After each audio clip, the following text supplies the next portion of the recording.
Recently मैं कैल Newport की book पढ़ रहा था, how to become a straight A student और how to win at college, और उसमें मैं एक रेवोल्यूशनरी स्टडी टिप ढूंढ रहा था ताकि वो आपको एग्जाम टाइम में हेल्प कर सके। तो फाइनली मुझे 3 स्टडी टिप्स मिली जो हम इस वीडियो में डिस्कस करेंगे। कैल न्यूपोर्ट बोलते हैं कि अगर ये 3 स्ट्रैटेजीज कोई स्टूडेंट अच्छे से फॉलो नहीं कर रहा है तो उसके लिए बाकी सारी स्ट्रैटेजीज यूजलेस हैं। लेकिन इससे पहले मैं आपको वो 3 स्टडी मेथड्स बताऊं, मैं आपके साथ एक स्टोरी डिस्कस करना चाहता हूँ। रिसेंटली मैं टोनी रॉबिन्स की एक वीडियो देख रहा था जिसमें वो बताते हैं कि एक बार वो अपने बच्चों के साथ गोल्फ सीखने गए। जैसे ही उन्होंने बॉल को हिट किया तो वो सामने वाले लेक में जाकर गिर गई। उन्होंने फिर से बॉल को हिट किया और वो दोबारा से लेक में जाकर गिर गई। उनके साथ अगली 5-6 बार ऐसा ही हुआ। वो बॉल को हिट करते और वो फिर दोबारा से लेक में जाके गिर जाती। उन्होंने अपने इंस्ट्रक्टर को बुलाया और कहा कि ये तो बहुत ही डिफिकल्ट गेम है, मुझे तो इस गेम में एवरेज बनने में भी सालों लग जाएंगे। इस पर उनका इंस्ट्रक्टर हंसने लगा और उन्होंने कहा, नहीं, तुम सिर्फ 1 मिलीमीटर या 2 मिलीमीटर दूर हो एक बेस्ट प्लेयर बनने से। इस पर टोनी रॉबिन्स हैरान हो गए और उन्होंने कहा, आप ये क्या बोल रहे हो? ये गोल्फ बॉल हर बार अपने गोल से कम 50-60 मीटर दूर जा रही है और आप कह रहे हो कि मैं सिर्फ 1 या 2 मिलीमीटर दूर हूँ। इस पर उनके इंस्ट्रक्टर ने उन्हें समझाया और कहा, देखो, जब तुम एक्चुअल में बॉल को हिट करते हो तो अगर तुम सिर्फ 1 मिलीमीटर दूसरी डायरेक्शन में हिट करोगे तो वो बॉल लेक के बजाय ग्राउंड में हिट करेगी, और अगर तुम बॉल को 1 और मिलीमीटर दूसरी डायरेक्शन में हिट करोगे तो वो बॉल डायरेक्टली होल में जाएगी और तुम अच्छे प्लेयर बन जाओगे। यानी तुम्हारी प्रेजेंट लेवल और तुम्हारी सक्सेस के बीच में सिर्फ 2 मिलीमीटर का फासला है। इससे टोनी रॉबिन्स बहुत इंप्रेस हो गए और उन्होंने सोचा कि ये कितना अच्छा बिलीफ सिस्टम है, और अगर लोग इस तरीके से सोचें तो बहुत सारे लोग जो अपने गोल में क्विट कर देते हैं वो उससे बच सकते हैं। और ये रियल लाइफ के बाकी केसेस में भी ट्रू है। एक बार टोनी रॉबिन्स अपने फ्रेंड के पास गए हुए थे जो कि एक प्लास्टिक सर्जन थे। वो प्लास्टिक सर्जन अपने काम में इतने अच्छे थे कि लोग उन्हें $1 मिलियन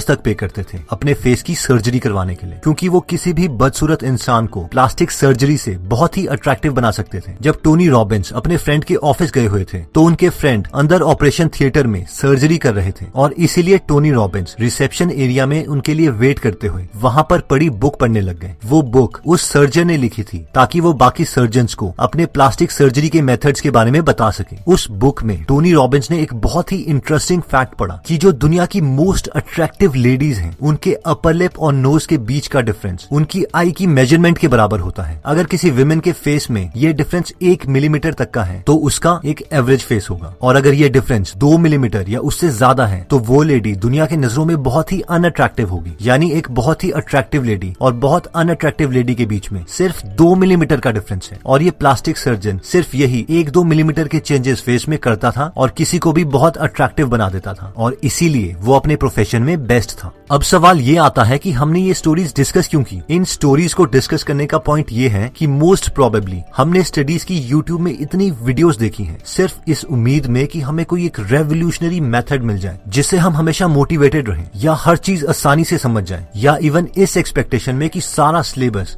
हम एक आवर में ही खत्म कर दें। और टू बी ऑनेस्ट, ऐसा कोई मेथड एग्जिस्ट ही नहीं करता। हमारे फेलियर्स और सक्सेस के बीच में बहुत ही छोटी हैबिट्स या मेथड्स का डिफरेंस होता है। कई बार हम इन मेथड्स को इतना सिंपल समझ लेते हैं या हम इन मेथड से इतने फैमिलियर हो जाते हैं कि हम ये रियलाइज ही नहीं करते कि हम इन मेथड्स को तो यूज कर ही नहीं रहे हैं, और बस एक नए रेवोल्यूशनरी मेथड की तलाश में रहते हैं, और इसीलिए हमें कोई चेंज भी नहीं आता। तो इस वीडियो में हम उन स्मॉल चेंजेस के बारे में डिस्कस करेंगे जो हम यूज कर सकते हैं अपनी स्टडीज की क्वालिटी को इम्प्रूव करने के लिए। हम ये 3 मेथड्स कैल न्यूपोर्ट की book how to become a straight A student के फर्स्ट पार्ट में से बताएंगे, और इन 3 स्टडी हैबिट्स में सबसे पहले टिप आती है, manage your time in 5 minutes a day. Cal Newport अपनी बुक में बोलते हैं कि जब तक हम सारी डेडलाइन, सारी असाइनमेंट, सारे टास्क, सारे गोल्स अपने माइंड में रखेंगे, और तब तक हम रिलैक्स नहीं कर सकते जब तक हम उन थॉट से डील नहीं कर लेते। इसीलिए कैल बोलते हैं कि सुबह उठकर सिर्फ 5 मिनट लगाकर एक बार अपने उस दिन के सारे काम को एक जगह पर लिख लीजिए। रिसर्च के अकॉर्डिंग जब तक हम अपने थॉट्स को डील नहीं कर लेते हैं तो वो थॉट हमें डिस्टर्ब करते रहेंगे। इसलिए जब हम किसी चीज को पेपर में लिख देते हैं तो हमारा ब्रेन एनर्जेटिक और बहुत ज्यादा रिलैक्स हो जाता है। साथ ही में हम अपनी प्रायोरिटीज सेट कर सकते हैं कि हमें सबसे पहले कौन से सब्जेक्ट के, कौन से चैप्टर के, कौन से आर्टिकल पढ़ने हैं, और फिर उसी चैप्टर के आर्टिकल से हमें स्टार्ट करना है जो टॉप प्रायोरिटी पर है, क्योंकि ये सीक्वेंस ही हमें एक फेलियर या सक्सेसफुल स्टूडेंट बना सकता है।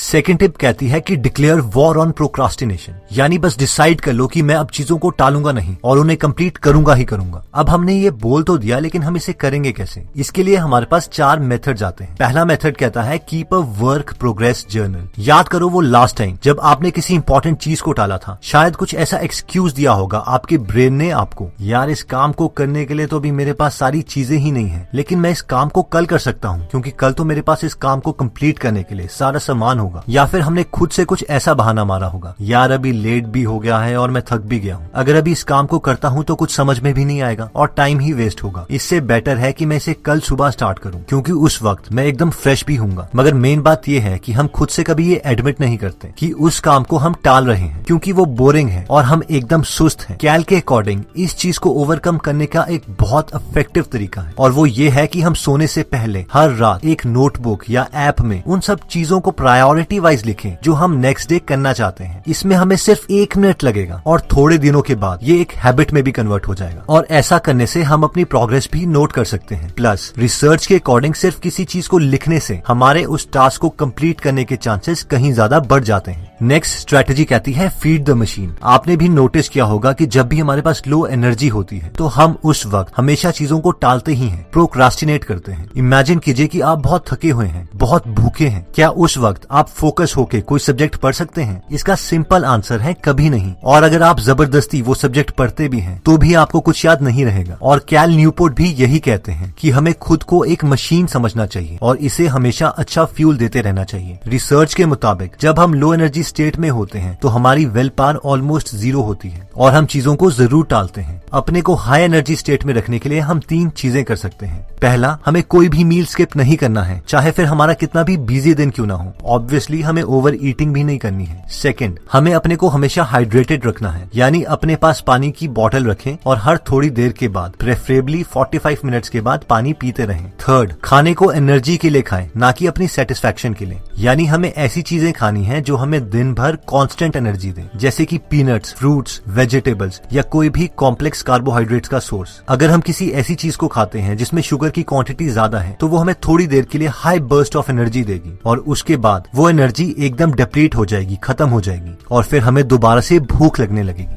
टालने वाली आदत को खत्म करने के लिए तीसरा तरीका कहता है make an event out of worst task. हमें कई काम इतने ज्यादा बोरिंग लगते हैं कि अगर उन काम का थॉट हमारे दिमाग में भी आ जाए तो भी हमें डर लगने लगता है। किसी के लिए वो डरावना काम मैथमेटिक्स का कोई चैप्टर खत्म करना हो सकता है, किसी के लिए वो ऑर्गेनिक केमिस्ट्री हो सकती है। कैल अपनी बुक में बोलते हैं कि अगर हमें कोई भी काम बहुत ज्यादा बोरिंग लगता है तो इस इशू को भी हैंडल किया जा सकता है और वो है कि उसका एक बड़ा इवेंट बना दे। इवेंट बना दे? जी हाँ, मान लीजिए कि आपको कोई सब्जेक्ट पढ़ना पसंद नहीं है तो उसे पढ़ने के लिए हम कोई लाइब्रेरी ढूंढ सकते हैं जो हमारे घर से बहुत ज्यादा दूर है, या फिर कोई रेस्टोरेंट या इवन की कोई बुक स्टोर, ताकि अगर हम वहाँ पर एक बार पहुंच जाएं तो हम अपने घर में वापस जल्दी ना पहुंच सके। कैल बोलते हैं कि जब हम ऐसी जगह पर जाते हैं जो नई है और एकदम आइसोलेटेड है और साथ में हमारे घर से बहुत दूर है, तो ऐसी जगह पर हमारे पास उस सब्जेक्ट को पढ़ने के अलावा और कोई ऑप्शन ही नहीं रहता। और एक बार जब हम उस बोरिंग सब्जेक्ट को स्टार्ट कर देते हैं तो एक मोमेंटम बन जाता है जिससे उस सब्जेक्ट की वजह से हमारा सारा डर खत्म हो जाता है। नेक्स्ट टिप कहती है कि चूज योर हार्ड डेज। कैल बोलते हैं कि स्टूडेंट लाइफ में ऐसे दिन आते ही हैं जब हमारे पास बिल्कुल भी फ्री टाइम नहीं होता। हमें कुछ ऐसे काम भी करने पड़ते हैं जो हमें बोरिंग लगते हैं और जिन्हें हम बिल्कुल भी नहीं करना चाहते। और ऐसे केसेस में हमारे पास 2 ऑप्शंस हैं। पहला तो ये कि हम चीजों को टालते रहें जब तक कि एक्सट्रीम कंडीशन ना आ जाए और हमें ऐसे दिन जबरदस्ती गुजारने पड़े। दूसरा ऑप्शन है कि हम पहले से ही चूज कर लें कि हम इतनी मेहनत कौन से दिन करना चाहते हैं। मान लीजिए हम सैटरडे सिलेक्ट करते हैं तो हर सैटरडे हम अपने सेलफोन्स ऑफ करके पूरा दिन सिर्फ काम ही करेंगे। उस दिन हम अपने किसी भी फ्रेंड के साथ कोई कम्युनिकेशन नहीं करेंगे। तीसरी स्टडी स्ट्रैटेजी हमारे 3 मोस्ट इंपॉर्टेंट सवालों का जवाब देती है कि हम कब पढ़ें, कहाँ पढ़ें और कितनी देर तक पढ़ें। तो सबसे पहले आता है कब पढ़ें। कैल के अकॉर्डिंग सबसे बेस्ट टाइम पढ़ने का सुबह है, क्योंकि उस वक्त हम सो के उठते हैं और एकदम फ्रेश होते हैं और उस वक्त हमें कोई डिस्टर्ब भी नहीं करता। तो हमें अपना मेजॉरिटी काम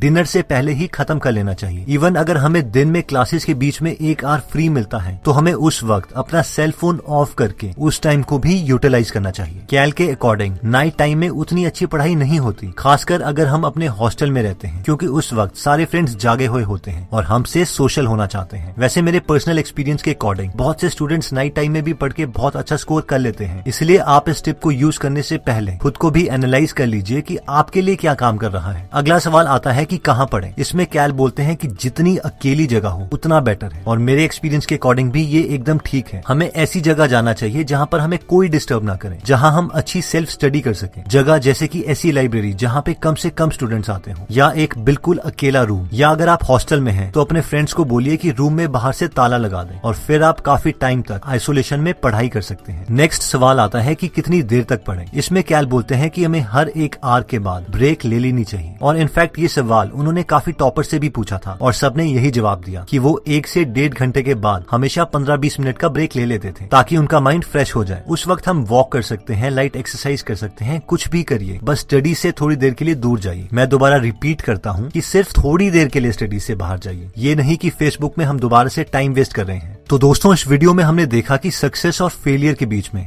बहुत ज्यादा डिफरेंस नहीं होता, बस 4 या 5 छोटी हैबिट्स हैं जो हमें फेलियर या सक्सेसफुल बनाती हैं। अपनी स्टडी परफॉर्मेंस को हमने इंप्रूव करने के लिए 3 टिप्स देखे, जिसमें सबसे पहले आता है manage your time in 5 minutes a day, यानी सुबह सिर्फ 5 मिनट लगाकर अपने सारे टास्क एक जगह पर लिख लीजिए और उन्हें प्रायोरिटी वाइज सेट कर लीजिए कि सबसे पहले कौन से सब्जेक्ट का कौन सा आर्टिकल पढ़ना है। ये सीक्वेंस बहुत ज्यादा मैटर करता है, इसीलिए हमें टास्क प्रायोरिटी वाइज ही कंप्लीट करने हैं। नेक्स्ट था कि हम डिसाइड करें कि हम अब प्रोक्रास्टिनेट नहीं करेंगे। इसके लिए हमने 4 मेथड्स देखे। पहला था कि कोई भी मील स्किप नहीं करना है, अगर हमारे पास कम एनर्जी है तो हम जल्दी क्विट कर देंगे। सेकंड था कि अगर कोई बहुत ही बोरिंग काम है तो उसे कंप्लीट करने के लिए नई जगह पर दूर चले जाएं, और एक बार आपने वो काम स्टार्ट कर दिया तो उससे रिलेटेड सारे डर वाले इमोशंस खत्म हो जाएंगे। थर्ड था कि चूज योर हार्ड डेज, यानी हमारी स्टूडेंट लाइफ में मुश्किल दिन आने ही आने हैं जब हमारे पास बिल्कुल भी फ्री टाइम नहीं होगा, और इससे पहले कि हमें वो समय जबरदस्ती गुजारना पड़े, हम डिसाइड कर सकते हैं कि हम कौन से दिन बहुत ज्यादा हार्ड वर्क करेंगे, और उस दिन हमें अपने फ्रेंड्स के साथ कोई कम्युनिकेशन नहीं रखनी है। और फोर्थ था कि कीप अ वर्क जर्नल, यानी सिर्फ 1 मिनट लगा के रात को डिसाइड कर लीजिए कि आप अगले दिन क्या करना चाहते हैं, और अपनी प्रोग्रेस हमेशा ट्रैक कीजिए। फाइनली हमने देखा था कि कब पढ़ें, कहाँ पढ़ें और कितनी देर तक पढ़ें। तो इसका आंसर है कि हम डिनर से पहले अपने दिन का मैक्सिमम टास्क खत्म करने की कोशिश करें। सेकंड, यानी सबसे आइसोलेटेड या बिल्कुल अलग जगह में पढ़ें जहां पर हमें कोई डिस्टर्ब ना करे। और फाइनली था कि हर 1 से 1.5 घंटे के बाद 15 या